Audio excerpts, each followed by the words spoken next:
Bon, maintenant nous allons faire certaines choses avec cette liste. Voici le prochain exercice. Je veux que vous regardiez chaque élément de la liste que vous avez dressée et que vous lui donniez un numéro. Le numéro peut être 1, 3, 5 ou 10. Et voici pourquoi. Je veux que vous regardiez un élément et que vous disiez « Je pense que cela prendrait environ un an ». Un autre élément « Je pense que cela prendrait environ 3 ans ». Un autre élément « Je pense que cela prendrait 5 ans ». Et un autre élément qui semblerait prendre 10 ans. Attribuez maintenant à chaque élément un chiffre correspondant à ce que vous pensez nécessaire pour atteindre cet objectif. 1, 3, 5 ou 10. Il ne s'agit pas nécessairement d'un chiffre exact, mais d'un chiffre proche, qui correspond à un objectif de 1, 3, 5 ou 10 ans. Si l'objectif est inférieur à un an, il suffit de le fixer à un an. Si l'objectif est supérieur à 10 ans, il suffit de le fixer à 10. 10 et plus. Il suffit d'approximer 1, 3, 5, 10.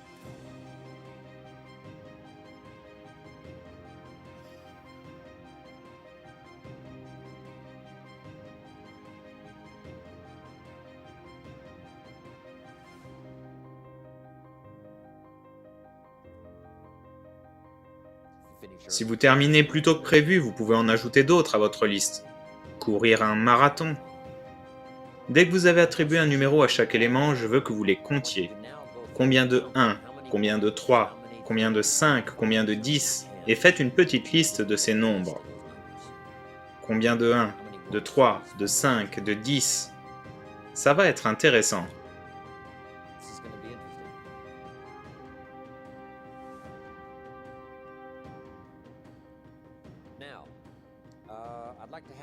Maintenant, j'aimerais qu'une femme et un homme se portent volontaires pour me donner leur liste de chiffres. Combien de 1, de 3, de 5 et de 10. Oui, monsieur. Levez-vous et donnez-moi vos chiffres. Combien de 1? 7. Combien de 3? 12. 5. 17. Et 14, 10. Merci beaucoup. Voilà qui est un peu inhabituel. Combien d'entre vous n'ont pas d'objectif à 10 ans? Bon, il y en a beaucoup, n'est-ce pas? N'est-ce pas intéressant? Ça signifie que vous ne réfléchissez pas aussi loin. Vous pensez plus à court terme qu'à long terme. Quel est le nombre d'objectifs que vous aviez pour les 10 prochaines années? 14. Vous voyez, c'est ça. Si quelqu'un a 0, quelqu'un a 14, c'est une grande différence dans la façon de penser à long terme. C'est tout ce qu'il y a à faire pour vous aider à penser à plus long terme. Maintenant, j'ai besoin qu'une femme me donne une liste. Oui, madame? Combien y a-t-il de 1? 23? Wow, c'est pas mal. Combien en aviez-vous eu, monsieur? 7. Ce n'est pas intéressant? D'accord. Combien de 3? 16. De 5? 7. Et des 10? 10, 10. Wow, vous avez bien travaillé. Ok. Elle a déjà participé à cet atelier, elle savait donc ce qui l'attendait. Vous voyez, c'est plutôt bien. Mais vous comprenez maintenant de quoi je parle? Le fait de ne pas avoir d'objectif à 10 ans signifie que vous ne vous projetez pas assez loin. Et ça ne ferait pas de mal. Vous savez, au cours de la prochaine année, commencez à vous projeter dans 10, 15, 20 ans, à savoir ce que vous aimeriez accomplir et ce que vous aimeriez avoir à ce moment-là. Ok? Maintenant, prenez ces notes. Lorsque vous avez atteint certains objectifs, vous devez en chercher d'autres à accomplir.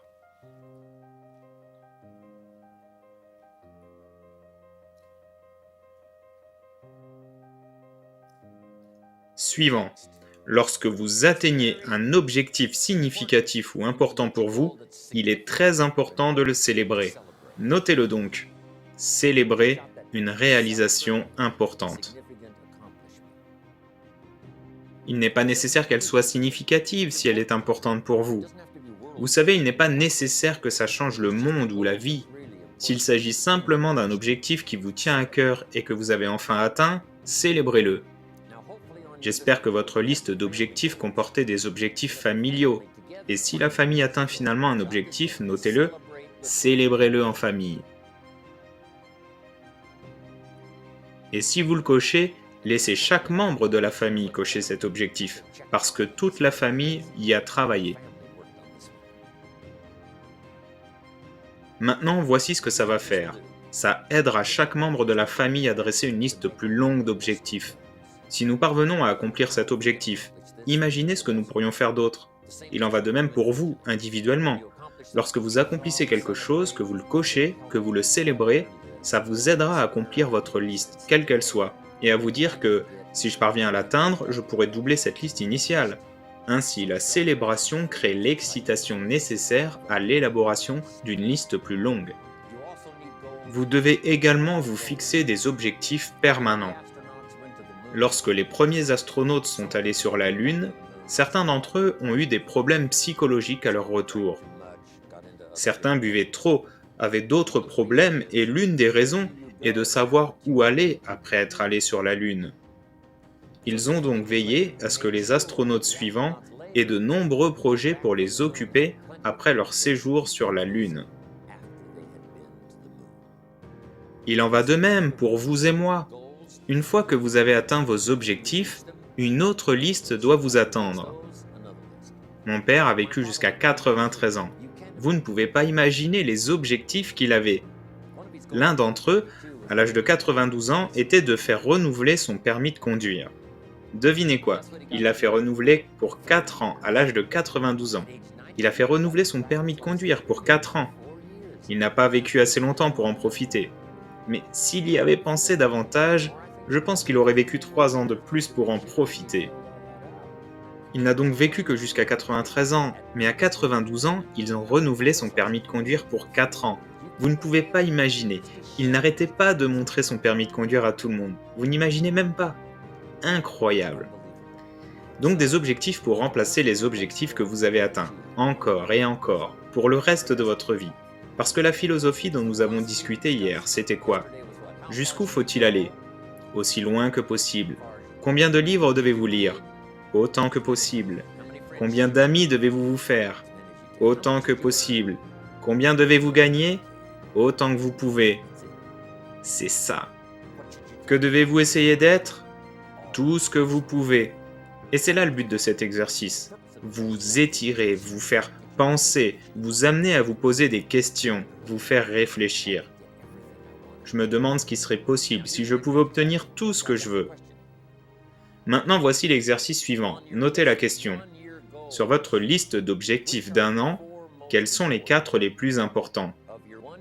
Sur votre liste d'objectifs d'un an, quels sont les 4 les plus importants? Maintenant, je veux que vous repreniez vos objectifs d'un an et que vous choisissiez les 4 plus importants. Si vous n'en avez que 4, c'est un exercice facile. Si vous n'en avez pas assez, vous pouvez ajouter d'autres objectifs à votre liste d'un an. Ensuite, choisissez les 4 plus importants. C'est ce qui m'a excité à l'âge de 25 ans. Des objectifs d'accomplissement et de progrès personnel. Une fois que le feu a été allumé en moi, je vous le dis, il ne s'est jamais éteint. Depuis que j'ai 25 ans, personne ne m'a jamais dit « Quand vas-tu t'y mettre? Quand vas-tu quitter le canapé? Quand est-ce que tu vas sortir du canapé ?» Je n'ai jamais entendu ça depuis que j'ai 25 ans et que je me suis occupé de tout ça. Waouh! Voilà ce que j'ai entendu depuis que j'ai 25 ans. Quand vas-tu ralentir? Tu ne peux pas visiter autant de pays. Tu vas avoir une crise cardiaque et mourir.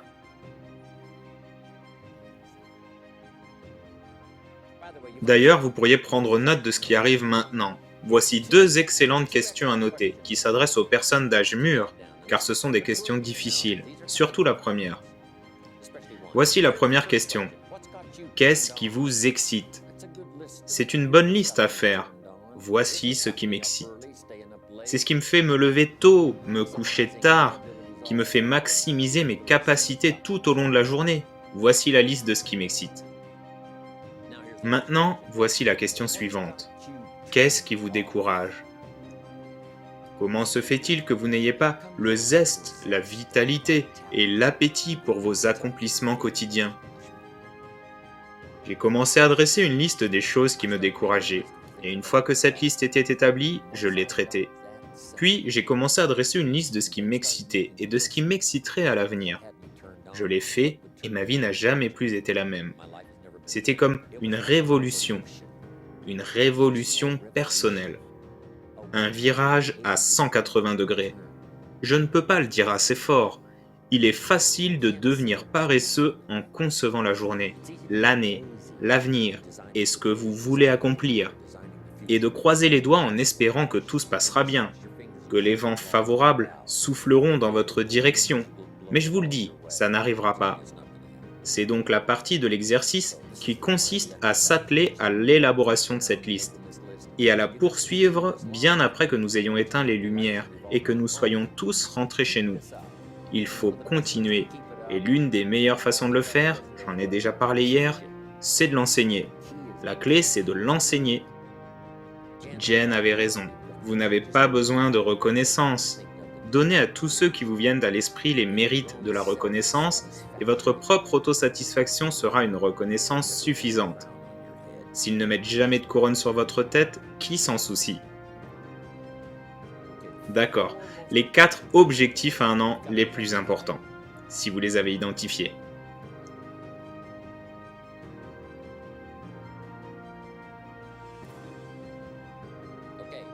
Voici maintenant l'exercice suivant. Ça ne prendra qu'un peu de temps. Et la question est de savoir pourquoi. Pourquoi ces 4 objectifs sont-ils importants pour vous? Parce que le pourquoi est très important, et je vais vous donner des notes à ce sujet un peu plus tard. Alors commencez juste un petit paragraphe. Pourquoi ces 4 objectifs sont-ils importants pour vous? Encore quelques minutes pour celui-ci. Ensuite, nous mettrons une petite étoile qui dira de continuer plus tard, et j'aurai d'autres notes à vous donner. Encore quelques minutes. Pourquoi? C'est une bonne question à poser aux enfants. Il dit « Voici ce que j'aimerais avoir ». On dit « Pourquoi ?» Et on voit s'ils peuvent commencer à décrire le pourquoi. Alors maintenant, prenez ces notes. Mettez une étoile maintenant. Et cette étoile signifie que, vous savez, vous pouvez faire des ajouts plus tard. Prenez donc ces notes. Voici la première. Lorsque le pourquoi devient plus fort, le comment devient plus facile.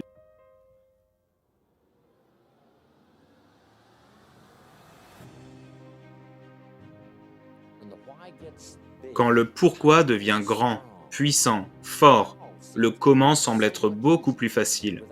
Sans un pourquoi suffisamment fort, le comment semble être trop difficile à accomplir. Alors, comment gérez-vous votre temps? Si vous aviez des objectifs suffisamment forts et puissants, vous trouveriez comment gérer votre temps. Vous achèteriez un livre sur le sujet. Vous feriez quelque chose pour gérer votre temps si cela en valait la peine. Si ça n'en vaut pas la peine, pourquoi se donner la peine d'étudier l'art de gérer son temps si ça n'a pas d'importance?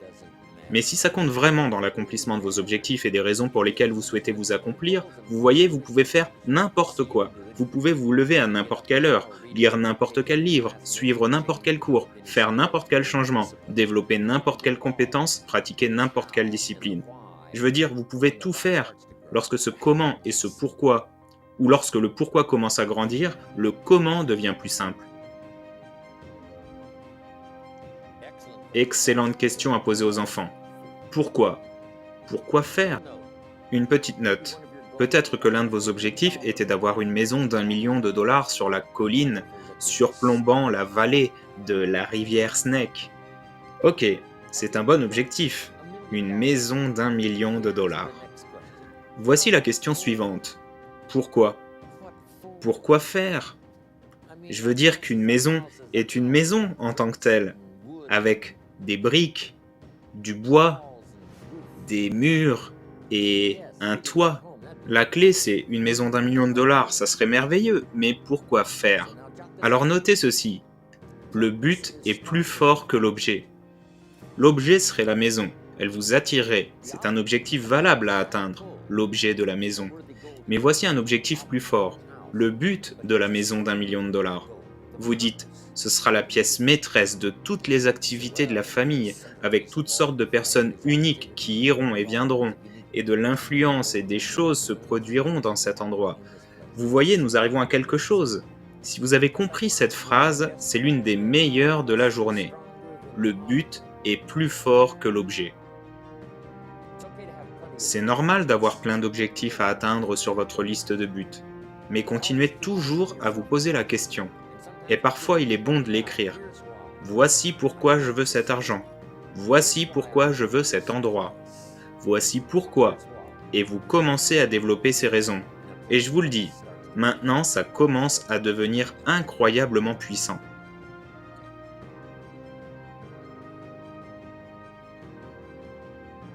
Voici quelques notes supplémentaires.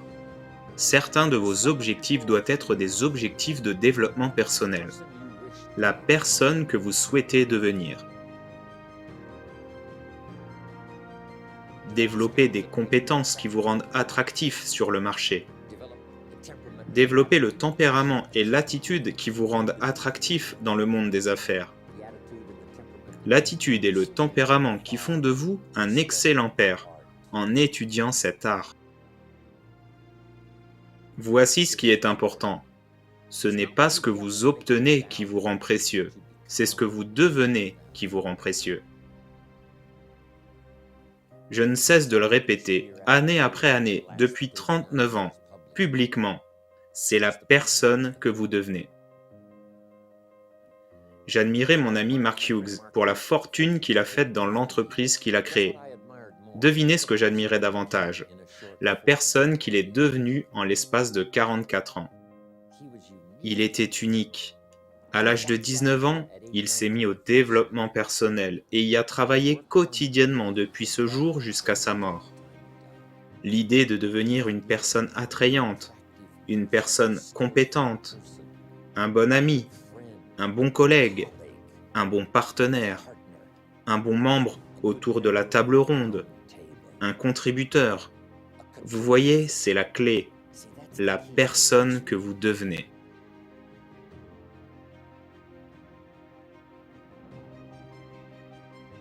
Ok, voici l'exercice suivant.